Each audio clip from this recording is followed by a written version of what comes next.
A graça e a paz, queridos. Amém. Glória a Deus. Que bom estar mais uma vez aqui com os irmãos, onde temos a oportunidade de estar louvando a Deus, engrandecendo o seu nome.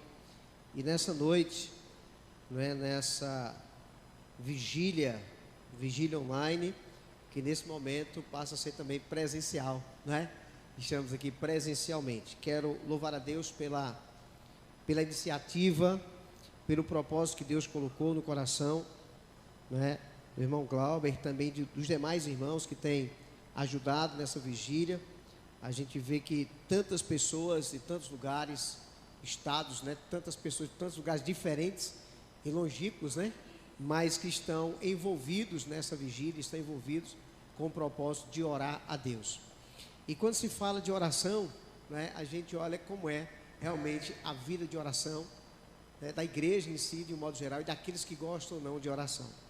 Eu estou fazendo agora uma live todos os dias, de segunda a sexta-feira, 7 horas da manhã. E nós já estamos há alguns dias fazendo essa live. E falamos de vários assuntos, falamos de diversos temas, e agora nós estamos em um tema sobre o poder da oração. Falando sobre o poder da oração. E dentro desse contexto a gente vai falando e vai vendo que é uma das formas em que nós temos, ou a única forma que nós temos de conversar com Deus é através da oração. Mas parece que as pessoas não compreendem isso, não entenderam isso, não entenderam a forma que Deus realmente ministra aos nossos corações, para que nós venhamos ter uma vida de oração diante do Senhor e termos, na verdade, a oração não só como algo esporádico que nós devemos fazer, ou como algo que nós vamos fazer só quando temos necessidade. Muito pelo contrário, eu acredito que nós devemos fazer da oração, melhor dizendo, um estilo de vida. Porque se nós tivermos a oração como estilo de vida, nós vamos ver muitas coisas acontecerem. Os grandes feitos de Deus acontecem e aconteceram através de homens de Deus orando ao Senhor. E não tem como a gente não lembrar de Elias, Tem como a gente não lembrar de Elias. Elias foi um homem que diz lá no livro de Tiago, sujeito às nossas mesmas paixões. Era um homem, normal, era um homem comum. Mas a Bíblia diz que Elias orou e passou 3 anos e 6 meses sem chover. Depois ele orou novamente e caiu chuva. Elias estava cheio do poder de Deus. Elias tinha intimidade com Deus. Como era essa intimidade? Essa intimidade é de conversar, é de dialogar, é de ouvir Deus, para que possa, na instrução de Deus, fazer aquilo que Deus está mandando. Se nós não temos o hábito de orar a Deus, nós não vamos conseguir entender o que Deus realmente vai estar ministrando ao nosso coração. Eu tenho falado que na maioria das vezes a nossa oração, ou o tipo de oração que mais nós fazemos a Deus, é a oração de petição. Nós só sabemos muitas vezes pedir, pedir e pedir. E a gente sabe que não é só um tipo de oração, mas são vários tipos de oração que, quando nós começamos a descobrir sobre isso, nós passamos ao desejo de orar, fazer todos os tipos de oração diante de Deus. Amém, queridos? Então, parabéns aos irmãos. Ontem tive ali na vigília, um tempo, ouvindo os irmãos, ouvindo várias pessoas. Hoje pela manhã, hoje à tarde também, tive com os irmãos ali de forma online. E agradeço a Deus por essa oportunidade de estar aqui com os irmãos de forma presencial. Eu quero ler um texto da palavra com os irmãos, que fica lá no livro de Efésios, o texto que tem sido lido durante esse período. Efésios capítulo 6, a partir do versículo 10. No finalzinho aqui da ministração, tem uma missionária que vai também está louvando o Senhor com o hino. Ela sentiu o desejo ali e foi autorizada. Amém, irmãos? Glória a Deus. Oração, oração. Como é bom orar. Efésios, texto que a irmã leu aqui, capítulo 6, versículo do 10 em diante, diz assim: No demais, irmãos meus, fortalecei-vos no Senhor e na força do seu poder. Revesti-vos de toda a armadura de Deus, para que possais estar firmes contra as astutas ciladas do diabo. Porque não temos que lutar contra a carne e o sangue, mas sim contra os principados, contra as potestades, contra os príncipes das trevas deste século, contra as hostes espirituais da maldade nos lugares celestiais. Portanto, tomai toda a armadura de Deus, para que possais resistir no dia mau, e havendo feito tudo, ficar firmes. Estai, pois, firmes, tendo cingido vossos lombos com a verdade, e vestida a couraça da justiça, e calçado os pés com a preparação do evangelho da paz, tomando sobretudo o escudo da fé, com o qual podereis apagar todos os dardos inflamados do inimigo, ou do maligno. Tomai também o capacete da salvação e a espada do Espírito, que é a palavra de Deus, orando em todo o tempo, com toda a oração e súplica no Espírito, e vigiando nisto com toda a perseverança e súplica por todos os santos. Pai santo e amado, em nome de Jesus, nessa noite, em que nós estamos na Tua gloriosa presença, digo a Deus na Tua gloriosa presença, porque a Tua palavra diz que onde estiverem dois ou mais, reunidos no Teu nome, o Senhor ali se faz presente. E nessa noite nós Te glorificamos, que o Senhor venha ministrar os nossos corações segundo a Tua vontade.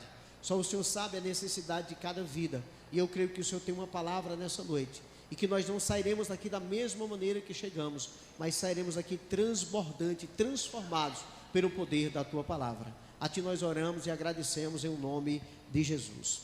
Louvamos também, queridos, nessa noite, pela vida do pastor Ideval, por nos confiar também de estarmos aqui, o púlpito da sua igreja, para estar conversando com os irmãos sobre esta palavra. E o bom de ficar por último, nesse contexto, é que nós vamos continuar na vigília aqui, não tem tempo, né, irmão Glauber? Vamos lá, Amém, irmãos? Eu vi que os irmãos cumpriram o tempo aqui, cumpriram o propósito, só olhando ali para o relógio, mas nós vamos lá, qualquer coisa, vocês puxam aqui na minha camisa, tá bom? Mas eu não quero me demorar, irmãos, amém? Glória a Deus. Eu quero, assim, realmente agradecer a Deus por esse trabalho. Eu sei que orar não é fácil, Às vezes alguém pode dizer assim, orar é fácil. Orar não é fácil, é uma atitude que tem que partir de cada um de nós. Quando nós temos a atitude, as coisas começam a acontecer. Ah, pastor, mas orar não é fácil? Para muitas pessoas não. Orar é importante, para outras pessoas também não.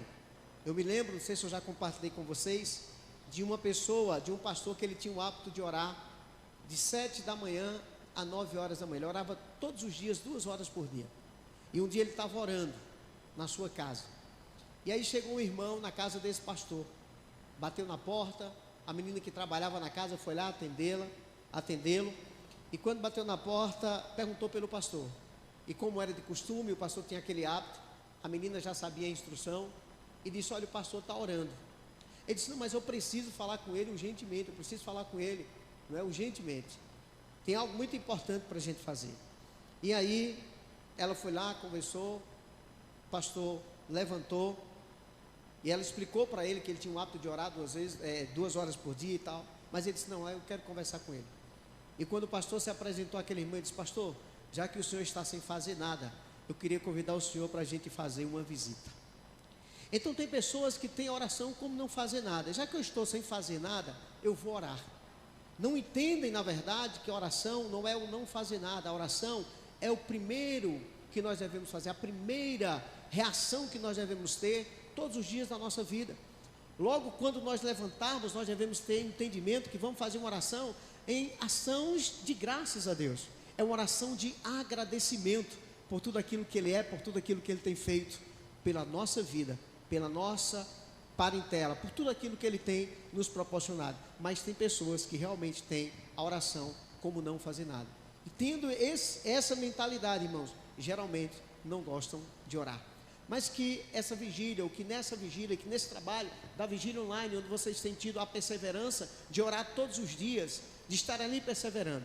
Talvez muitas pessoas não notem, talvez muitas pessoas não vejam tanta importância, mas como a irmã falou aqui, eu creio dessa forma. No reino espiritual, Deus está fazendo coisas extraordinárias. Deus está mudando a vida de pessoas. Eu pude ver ontem e hoje algumas pessoas comentando o quanto a vida mudaram, pastores comentando isso, o quanto a vida mudou depois que conheceram esse grupo, depois que conheceram esse povo que gosta de orar e que persevera. Que tem 10, que tem 5, que tem 1 ou 2, está lá orando, perseverando. na vigília de oração. Então que Deus continue abençoando a vida de vocês e que vocês passem essa mentalidade para muitas outras pessoas em o nome de Jesus. Queridos, eu quero falar de forma rápida aqui sobre um tema: a armadura espiritual, fortalecendo-se em Deus. Amém? A armadura espiritual, fortalecendo-se em Deus. É interessante que quando a gente fala de armadura, né, é algo que nós nos vestimos ou que colocamos em nós para que nós venhamos estar preparados para uma batalha. Isso é interessante, né? É preciso nós compreendermos isso.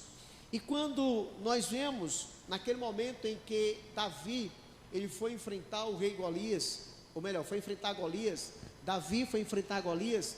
Naquele momento ele se depara com aquele gigante e as pessoas quiseram colocar sobre ele uma armadura, que era exatamente a armadura de guerra. A armadura de guerra. E até tentaram colocar sobre ele, mas ele não sabia usar aquela armadura. Davi, ele não suportou aquela armadura. E ele se despiu daquela armadura, mas mesmo assim ele foi para a batalha. Mesmo assim ele foi para a batalha. Mas Davi, quando olha para Golias, ele vê aquele gigante. Ele diz uma coisa: eu vou lutar com você, ou contra você, em nome do Senhor dos Exércitos, em nome do Deus Todo-Poderoso. Visivelmente nós talvez não imaginaríamos, ou talvez aquelas pessoas olhando para Golias, todo preparado, com as suas armaduras, com seu escudo, com sua lança, né, bem vestido, né, com a sua armadura, era visível para todo mundo, mas ninguém conseguia ver como era que Davi estava vestido, talvez apenas com uma simples túnica para enfrentar aquele gigante. Mas quando nós olhamos para esse texto de Efésios, nós podemos perceber que esse texto ele fala exatamente da armadura, e essa armadura é a armadura de Deus, é a armadura que Deus dá para os seus filhos. É interessante nós olharmos que ele vai falar dessa armadura a partir do versículo 10 do capítulo 6 do livro de Efésios. Nesse trecho nós olhamos que o apóstolo Paulo ele instrui sobre a importância de nos revestirmos. Olha como ele diz: a importância de nos revestirmos da armadura de Deus, isso é, a armadura que Deus fornece.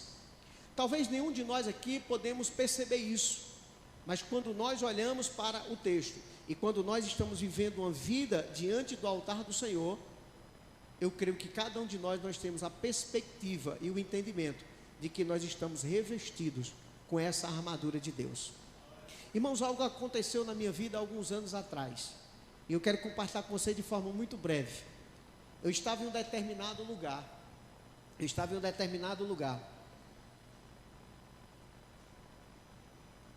morava em uma região que não era muito fácil, e naquele momento, nós morávamos em uma vila, um campo missionário, morávamos em uma vila, e de repente, à meia-noite, eu escutei alguém batendo na porta de um vizinho da minha casa. Eram uns blocos de casa, e em cada bloco de casa tinha duas casas, tinha um espaço mais ou menos dos 3 metros ou 4 metros, e tinha outro bloco de casa, estavam batendo naquele outro bloco. Eu estava no campo missionário, já com a minha família, e ouvi realmente aquele batido muito forte, mais ou menos meia-noite. Quando eu olhei pela fresta da porta, né, eu olhei e vi que tinha uma pessoa armada, batendo naquela porta. Tinha 2 pessoas, na verdade, batendo naquela porta. E aí, eu olhei, e quando eu vi realmente aquela arma, pela a claridade da lua, da lâmpada que estava lá, chega brilhava. E eu sabia que era uma situação difícil, mas naquele momento, a gente como pastor, a gente olha e diz assim: é na casa de uma ovelha, é na casa de uma ovelha que está batendo. E aí, quando eu olho aquela situação, eu vi que não era fácil, e naquele momento eu orei a Deus e disse: eu tenho que ir lá para conversar, para saber o que é que está acontecendo. E quando eu fui, naquele momento que eu abri a porta, literalmente, irmão, o que eu estou contando para vocês aqui, foi algo que eu vivenciei. Quando eu abri a porta da frente para sair para aquela casa, eu senti imediatamente um revestimento de Deus na minha vida. Sabe aquela coisa que você sente assim, imediatamente um revestimento de Deus? Foi isso que aconteceu na minha vida. E aí eu cheguei para aquela pessoa e disse: o que é que está acontecendo? E a pessoa disse: o que está acontecendo o quê? Só eu perguntar o que estava acontecendo já era um desaforo para aquela pessoa. Eu disse: não, eu quero saber o que é que está acontecendo. O que é que realmente está acontecendo? E aí fui conversar com aquelas pessoas. E ele disse: olha, estamos em uma situação, o pneu do nosso carro furou, a gente quer consertar o pneu do carro. O rapaz aqui disse que não tem borracharia aqui, e a gente foi informado que tem, e a gente quer o negócio consertado, ou a situação vai ficar difícil. E eu disse: e agora, Deus? Eu disse, aí eu sabia que lá não tinha borracharia, mas tinha uma máquina que consertava pneu. E ele vinha com essa informação. E a pessoa vinha com essa informação. Era uma máquina que consertava pneu. Ficava a mais de 1 quilômetro de onde nós estávamos.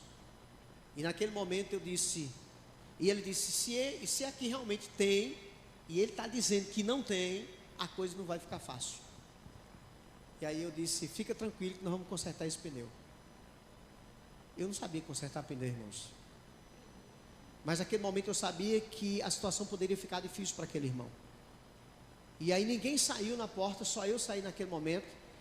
E ele disse: em quantos minutos eu venho pegar esse pneu? Eu disse: venha daqui 1 hora. Venha daqui 1 hora. E aí ele disse: então vamos ali pegar o pneu. E eu saí no meio daqueles 2 homens. Eu sou dessa altura, não sou muito alto. Os camaradas eram mais altos, da altura do irmão Damião, mais alto.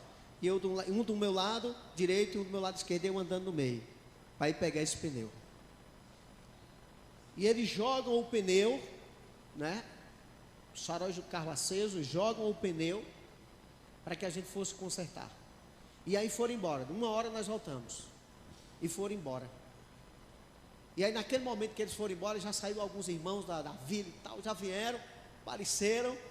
Eu digo: nós vamos consertar o pneu. Temos que andar, eu acho que uns 500 metros, para ir para um lugar, para pegar um trator, para jogar em cima esse pneu e ir lá longe, para remendar esse pneu e trazer. E aí nós fomos. Um irmão grandão também me ajudou, botou o pneu aqui nas costas, nós fomos caminhando. Chegamos na casa de uma pessoa que era o único que sabia consertar pneu, irmão, naquele lugar. O único. E eu disse: fulano de tal, nós viemos aqui para você consertar esse pneu, porque o negócio é sério. Aí ele disse: não vou não. Mais de meia-noite não vou. Eu digo: rapaz, vamos, porque se tu não for, a situação é essa. E aí contei para aquela pessoa a situação. Ele: não vou. Resultado, acabamos indo. E fomos. Chegamos lá naquele lugar para remendar o pneu. O rapaz desembaçou o pneu. E quando ele desembaçou, ele disse: olha, pastor, o pneu não tem câmara. Eu nunca consertei um pneu sem câmara. Não sei nem para onde é que vai, nós não temos como consertar. Não tem como consertar. Naquele momento, eu disse: embeça o pneu e nós vamos orar. Ele embeçou o pneu e nós oramos. E quando ele encheu o pneu ficou cheio. O pneu ficou cheio. Sabe o secado do pneu que ele veio colado na jante, na roda?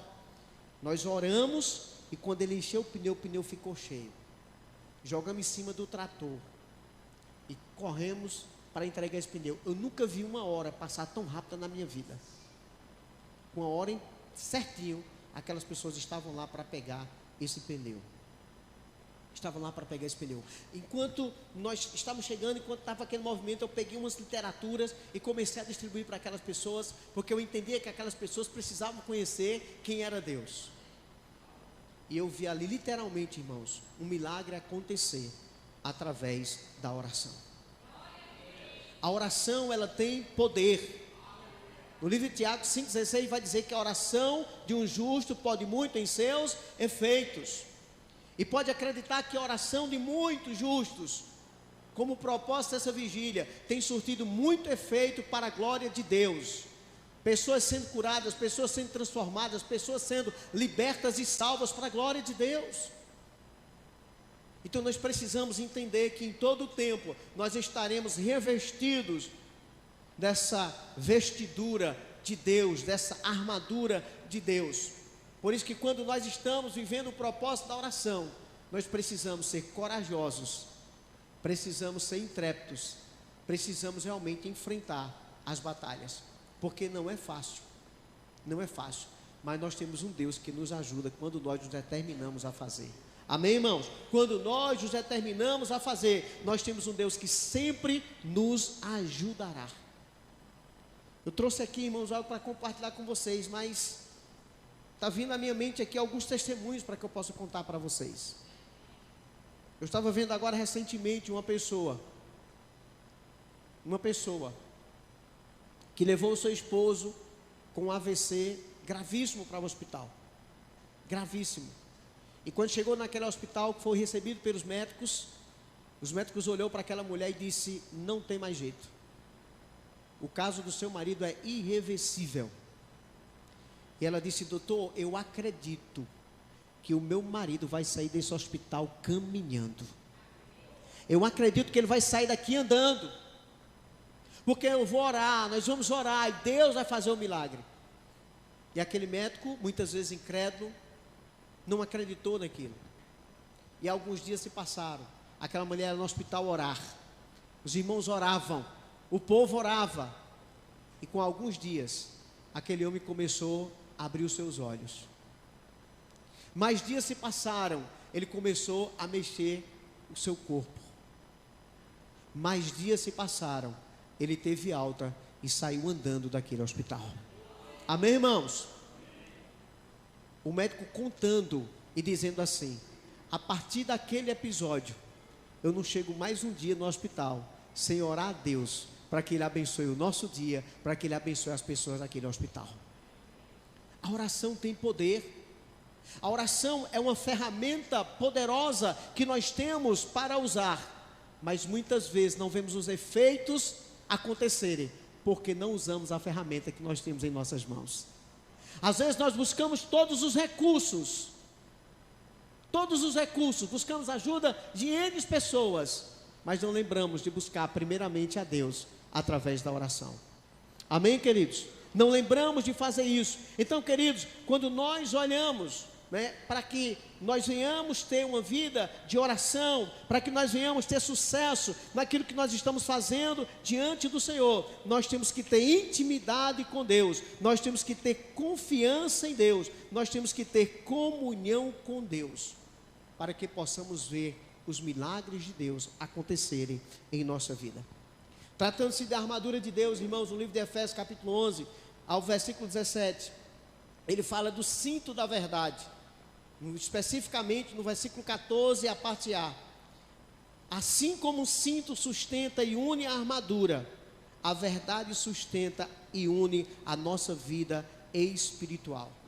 Amém, queridos? Assim como o cinto sustenta e une a armadura, a verdade sustenta e une a nossa vida espiritual. A Bíblia está dizendo que é o cinto da verdade. O que nós estamos encontrando, irmãos, no mundo em que nós estamos vivendo, no momento em que a sociedade está vivendo, é o relativismo em todas as coisas. O relativismo diz que não há verdade absoluta. A verdade é aquilo que eu ou outra pessoa entende como verdade. Isso é, o que é verdade para você pode não ser verdade para mim. E esse relativismo está relativizando também o contexto da palavra de Deus. Ora, a Bíblia está dizendo para mim uma verdade, mas se o outro entender que aquilo não é verdade para ele, não precisa viver a palavra, não precisa viver. Só que eu entendo que a Bíblia, ela é a verdade absoluta. Amém, irmãos? A Bíblia é a verdade absoluta, e se Deus disse, está dito. Se Deus falou, está falado. E quando nós olhamos aqui, a verdade sustenta e une a nossa vida espiritual. Não podemos abrir mão dessa verdade. Embora o mundo diga ao contrário, nós continuamos indo de acordo com a verdade. Vocês lembram que eu falei para vocês uma vez lá no retiro? Eu chego geralmente na casa de uma familiar meu, de umas primas minhas. E eu chego lá e começo a falar a palavra de Deus. Eu sempre digo, está escrito, porque alguém pode vir contra a minha palavra, agora contra a palavra de Deus não tem como, porque está escrito, e se está escrito, essa palavra é a verdade. Então se revista ou vista ou coloque o cinto da verdade, só assim você alcançará a vitória em todos os seus propósitos diante de Deus. Amém, queridos? É com esse cinto da verdade, é caminhando na verdade, porque essa verdade é nossa base e deve ser a verdade de Deus para a nossa vida, mantendo-nos firmes contra as mentiras do diabo, contra as mentiras do inimigo. O diabo está inventando tudo que é mentira para tentar deturpar a verdade, a tal ponto de que a sociedade muitas vezes está dizendo que a mentira é verdade e que a verdade é mentira, e quer que muitas vezes nós venhamos engolir de todo jeito. Mas quem tem a verdade, fala da verdade, prega a verdade e vive a verdade. Amém, irmãos?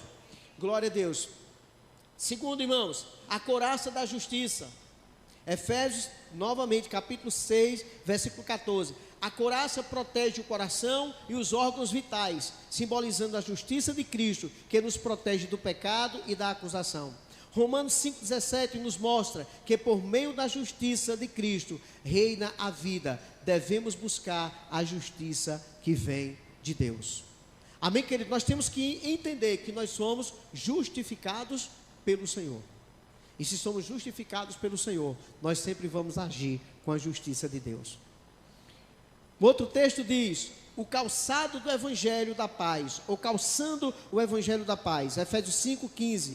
Assim como os soldados usam botas robustas, devemos estar prontos para compartilhar o evangelho, que traz paz e reconciliação. Romanos capítulo 10, versículo 15 diz que, nos incentiva a proclamar as boas novas, espalhando a paz onde quer que nós estejamos. E aqui não tem como nós falarmos sobre vigília, né? Não tem como nós falarmos sobre oração e não pensarmos sobre a pregação do evangelho, o anunciar do evangelho. Quando nós olhamos no capítulo 2, lá do livro de Atos, naquele dia excepcional, em que os discípulos estavam reunidos cumprindo uma ordem do Senhor, aonde o Senhor Jesus havia ordenado que eles deveriam ficar em Jerusalém, até que eles fossem revestidos do poder. Capítulo 1, versículo 8, e diz que quando eles fossem revestidos desse poder, eles saíam testemunhando por todos os lugares, pregando a palavra de Deus, pregando o evangelho, em Jerusalém, Samaria, Judeia e até os confins da terra. Amém, queridos? A Bíblia vai dizer que quando eles estavam cumprindo ao que o Senhor havia mandado, veio sobre eles o Espírito Santo de Deus. E eu fico imaginando, irmãos, aquela cena. A Bíblia diz no capítulo 2, eu quero até ler com vocês aqui, no capítulo 2 do livro de Atos. No início diz assim: e cumprindo-se o dia de Pentecostes, estavam todos concordantemente no mesmo lugar. Amém, irmãos? Eu costumo dizer que tem coisas que Deus vai fazer na nossa vida de forma individualizada. Vai nos usar de forma individualizada. Mas tem coisa que Deus quer fazer quando nós estamos juntos. Amém, irmãos? Tem coisa que Deus vai nos usar de forma individualizada. Foi falado aqui nessa noite: entra no teu quarto, tranca a porta e ora em secreto, e teu Deus que te vê em secreto te recompensará. Glória a Deus por isso, nós devemos fazer esse tipo de oração. Mas tem coisas que Deus quer usar a coletividade, Deus quer usar mais de uma pessoa, e eu não tenho nenhuma dúvida que Deus está usando de forma coletiva todos aqueles que participam da vigília online. Amém, irmãos? É isso que Deus está fazendo. Irmão, se você imaginar dentro desse contexto, como é que vocês poderiam alcançar tantas pessoas de tantos lugares, com o mesmo objetivo, com o mesmo propósito, e sentindo a mesma alegria em estarem juntos, fazendo a obra de Deus? Isso tem que ter Deus no negócio. Deus tem que estar presente. E a Bíblia diz que eles estavam ali concordantemente, isso é, havia concordância para estarem juntos na presença de Deus. E o versículo 2 diz assim: de repente veio do céu um som, como de um vento veemente e impetuoso, e encheu toda a casa em que estavam assentados. Amém, irmãos? Veio sobre ele um som, como um vento impetuoso, e encheu todos que estavam na casa. Veio um som. Que som é esse?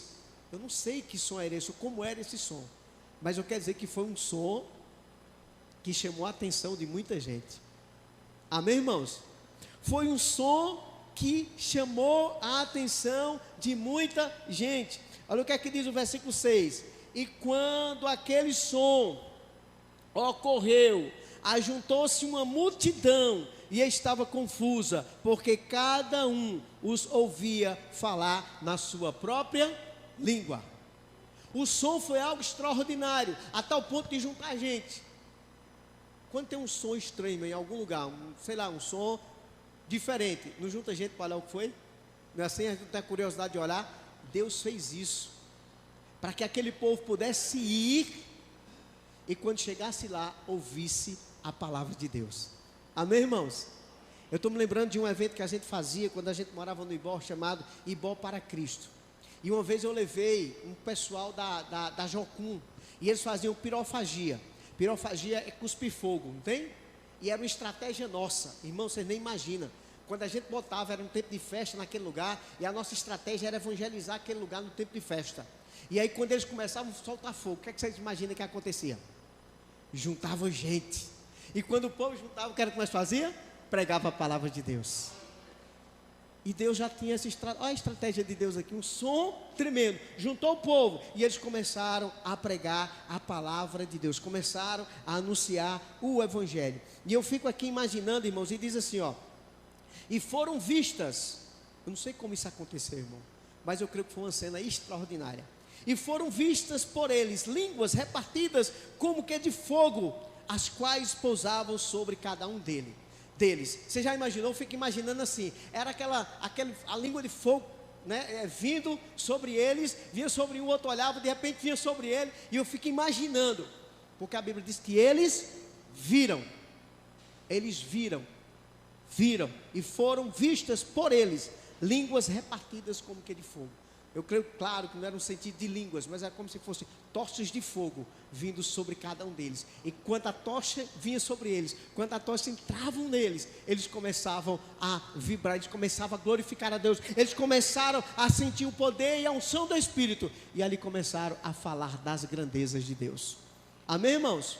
Porque eram homens comuns, muitas vezes medrosos, mas o que foi que Deus disse? Vocês vão ser revestidos de poder. Amém, queridos? Então, nós olhamos, calçados com o Evangelho da Paz, não devemos esquecer que a nossa missão, quando nós oramos, não é só nos revestirmos de poder, mas quando nós oramos e estamos revestidos do poder, devemos fazer a missão ou exercer a missão para a qual nós somos chamados, que é pregar o Evangelho da Paz. Amém, irmãos? O mundo em si não tem paz. A Bíblia diz que o mundo jaz no maligno, mas nós temos a paz. E nós vamos anunciar essa paz para todos aqueles que precisam dela. Amém, queridos? O escudo da fé, Efésios 6,16. O escudo usado para bloquear os ataques é representado pela nossa fé. João 5,4 nos diz que nossa fé é a vitória que vence o mundo. Com ela podemos atingir os dardos inflamados do maligno. Eu quero dizer para vocês que a Bíblia fala do escudo da fé, a Bíblia fala também da espada.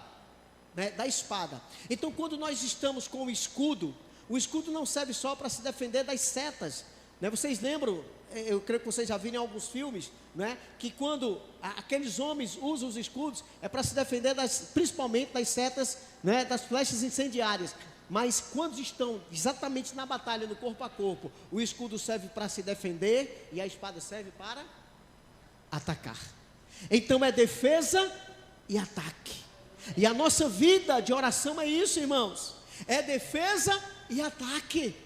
Nós não podemos retroceder, nós não podemos parar, nós não podemos cochilar, nós temos que nos defender e atacar. Esse é o propósito. Por isso que a Bíblia fala de escudo e fala também de espada. Amém?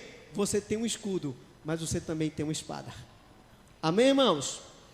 O capacete da salvação, Efésios 6:17a. O capacete protege a cabeça, simbolizando nossa mente e nossos pensamentos. A esperança da salvação em Cristo nos protege das incertezas e questionamentos. 1 Tessalonicenses 5:8 nos exorta a usá-la, mantendo nossa mente segura.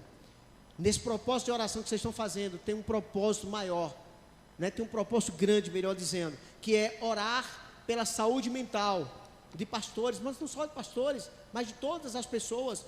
Nunca houve, talvez, na história, uma época em que a questão mental está atingindo mais as pessoas do que agora. Todo lugar que nós olhamos, irmãos, é as pessoas, né, muitas pessoas com problemas mentais. É ansiedade, é depressão, é tantas coisas. E as pessoas, às vezes, irmãos, pelos acontecimentos, vão normalizando. Essas coisas não devem ser normalizadas, essas coisas devem ser enfrentadas. Amém, irmãos? Essas coisas devem ser enfrentadas. Então nós devemos procurar ter a nossa mente saudável diante de Deus. Como é que eu entendo isso, uma mente saudável? É quando nós estamos diante de Deus, tendo intimidade com Ele, através da leitura da palavra, através da oração, através do jejum, através da comunhão com Deus, nós vamos nos manter saudável. Aí nós vamos viver o que está escrito lá em Filipenses 4:8, não é? Quando ele fala em que nós devemos pensar. Tudo que é verdadeiro, tudo que é puro, tudo que é honesto, e vai dando uma série de coisas. E ele diz: se é de boa fama, nisso pensai. Então cuidado com os seus pensamentos.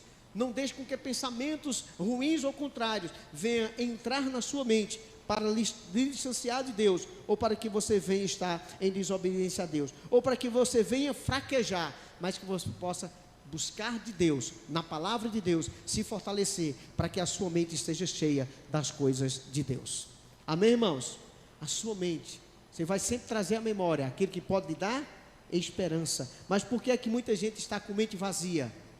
Por que é que muitas pessoas estão com a mente vazia? Porque não tem procurado encher a sua mente com as coisas de Deus, com a palavra de Deus. Já tem um adágio popular que diz o quê? Mente vazia, oficina do diabo. Então nós devemos ter muito cuidado, devemos preencher a nossa mente com as coisas de Deus. Espada do Espírito.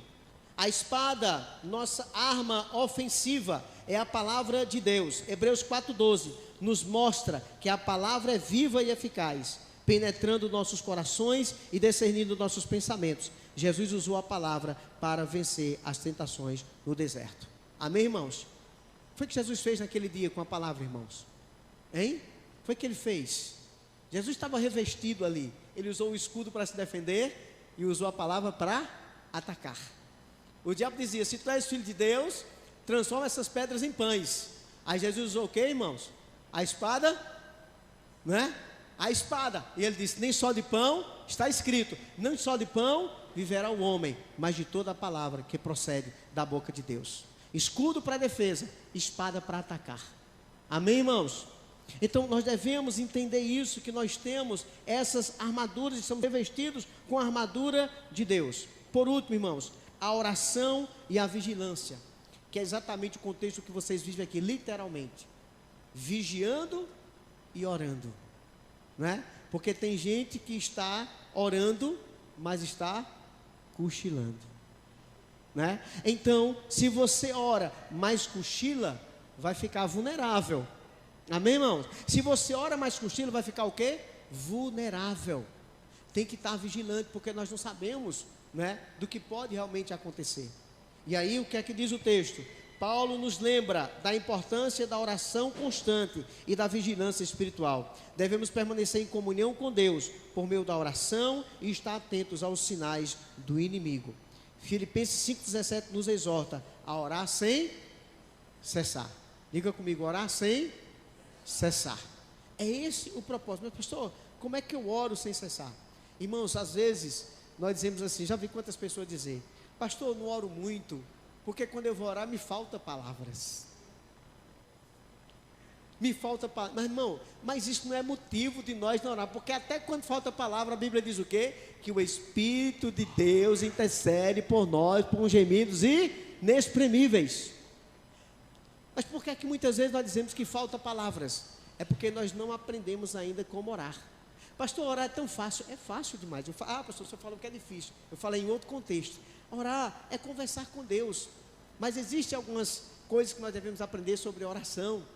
E aí quando nós aprendemos algumas coisas sobre a oração, irmãos, se for possível, a gente passa o dia todinho orando e não falta palavras. Por exemplo, oração de louvor a Deus. Não falta palavras. Você vai caminhando, irmãos, e você vai orando: Senhor, obrigado por esse sol tão maravilhoso, está esquentando meu corpo, mas glória a Deus por isso, porque foi o Senhor que fez. Senhor, obrigado por essa lua maravilhosa, que à noite pode clarear a nossa noite, que maravilha. Senhor, obrigado pela minha família, obrigado pelo meu marido, pela minha esposa. Você vai estar orando e louvando a Deus através da oração. Você tem muitos motivos para fazer oração de louvor a Deus, mas muitas vezes por que nós não fazemos? Porque não aprendemos. Então, queridos, que nós venhamos viver revestidos com essa armadura de Deus. E eu quero dizer para você uma coisa, e eu encerro com isso: essa armadura de Deus, ela não é só para ser vestida ou colocada em nós uma vez ou outra. Essa armadura de Deus, ela tem que estar em nós todos os dias da nossa vida. Amém, irmãos? Essa armadura de Deus tem que estar em nós todos os dias da nossa vida, principalmente quando você se determina a ter uma vida de oração. Amém, irmãos? Então que nós venhamos guardar essa palavra nos nossos corações, que nós venhamos não só guardar essa palavra, mas que nós venhamos vivê-la. E você pode depois meditar de uma forma mais profunda. Eu creio que não foi por acaso, né, esse tema, essa palavra que foi escolhida nesse período agora da vigília das 24 horas de oração. E se você ainda não fez isso, eu queria pedir a você, para um pouco para meditar nessa palavra e veja o quanto Deus quer que você ande todos os dias revestido com essa palavra. Amém, irmãos? Que Deus nos abençoe. Eu quero orar nessa noite. A irmã Rita vai vir aqui, ela vai estar louvando a Deus, mas eu quero orar nessa noite pela sua vida. Eu quero orar por esse ministério, né? Eu não sei, Glauber, se eu posso chamar ministério, se eu posso chamar, como é que você denomina a vigília? É um projeto, né? Então, por esse projeto, irmãos, esse projeto que tem abençoado vidas, né? Ouvi ontem, acho que ontem, pessoas falando que até pessoas fora do Brasil, né, têm participado nesse contexto. Então, vocês não sabem, né? Às vezes a gente está envolvido em um projeto e a gente não sabe a dimensão desse projeto, mas que vocês possam continuar perseverando, tá bom? Em nome de Jesus. Vamos ficar de pé, vamos orar, vamos agradecer a Deus por esse momento tão especial na presença do Senhor. Amém, queridos? Soberano Deus e Pai Todo-Poderoso, nessa noite nós queremos, Senhor, te glorificar, queremos te exaltar, bendizendo o teu santo nome pela tua bondade, pela tua fidelidade, Senhor. Obrigado, Pai querido, por estar aqui nessa noite, podendo compartilhar com os nossos irmãos daquilo que o Senhor tem feito em nossas vidas, de algumas experiências passadas, vividas através, Senhor, da oração. Nós entendemos e aprendemos durante todo esse período que existe essa vigília de oração, esse projeto, mas de uma forma muito específica agora nesses dias de 24 horas de oração. Ó Deus, nós sabemos que não é fácil encontrar pessoas que possam segurar esse relógio de oração de 24 horas de oração, mas nós estamos aqui nessa noite, encerrando essas 24 horas de oração, porque o Senhor tem sido fiel. Não foi quebrado, mas o propósito foi cumprido. Aquilo que foi prometido diante do Senhor foi cumprido. Muitas vezes com muita batalha, muita luta, Senhor, mas nós estamos aqui celebrando a vitória em o nome de Jesus. E eu creio, ó Deus, que vidas têm sido abençoadas, vidas receberam vitória, cura, libertação, salvação, através, Senhor, desse propósito das 24 horas de oração. Nesse momento foi muitas e muitas pessoas, Senhor, orando nessas 24 horas de oração. E eu creio, Pai, que essas orações chegaram no trono da Tua graça como cheiro suave nas Tuas narinas. E eu creio, Senhor, que respostas virão. Eu creio, ó Deus, que respostas virão, porque a Tua palavra diz que o Senhor não está com os ouvidos tapados para que não nos possa ouvir, nem com a Tua mão encolhida para que não nos possa ajudar. E eu creio que durante esse período o Senhor estava com teus ouvidos inclinados a ouvir a voz dos justos que aqui oravam, Senhor. Dos justos que aqui clamavam ao Senhor. E ao mesmo tempo o Senhor com as tuas mãos estendidas para mandar as bênçãos do céu. Ó Deus, em nome de Jesus, eu creio que nós ouviremos e veremos testemunhos contados de tudo aquilo que o Senhor está fazendo e continuará a fazer. Em nome de Jesus eu quero pedir, Senhor, e orar pela vida do irmão Glauber, que tem, Senhor, sentido no seu coração, ó Deus, o desejo de estar fazendo esse trabalho. O Senhor colocou esse projeto no seu coração.